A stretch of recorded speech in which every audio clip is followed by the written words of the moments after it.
अध्यक्ष महोदय, आज कायदा सुव्यवस्था म्हणत असताना तिसरा प्रश्न अजून नव्याने उपस्थित राहिला. आजच पेपरला मी बातमी पाहिली आणि त्या बातमीमध्ये राज्यामध्ये बार बंद आणि मावळामध्ये मात्र जोमाने सुरू. म्हणजे ऑर्केस्ट्राच्या नावाखाली लेडीज बारला परवानगी किंवा त्या ठिकाणी लेडीज बार चालवणं करणं, महिलांचं नृत्य आणि पैशाची उधळण करणं हे पत्रामध्ये किंवा वृत्तपत्रामध्ये ज्यावेळेला छापून येतं, सोशल मीडियावरती दिसतं, त्यावेळेला आम्हाला देखील शर्मेने मान खाली घालावी लागते. की ज्या माझ्या मतदारसंघामध्ये आज 7 ते 7.5 लाख लोकसंख्या असलेला मतदारसंघ आहे. राज्यातले मग पश्चिम महाराष्ट्र, विदर्भ, कोकण, मराठवाड्यातले अनेक नागरिक, युवक युवती व्यवसायाच्या माध्यमातून, नोकरीच्या माध्यमातून त्या ठिकाणी राहत आहेत.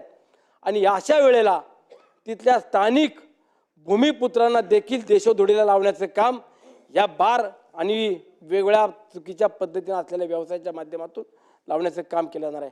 म्हणून माझी गृहमंत्री महोदयांना विनंती आहे की आपण राज्यामध्ये कठोर कारवाई करत असताना किंवा कठोर निर्णय घेत असताना संपूर्ण राज्य आपल्याकडे एक आदर्श व्यक्ती म्हणून पाहत आहे, धडाकेबाज मुख्यमंत्री म्हणून आपल्याकडे पाहत आहेत. जे निर्णय घेतात ते ठोकून आणि जो निर्णय घेतला तो पूर्ण करणारा मुख्यमंत्री म्हणून आम्ही देखील आपल्याकडे पाहतो.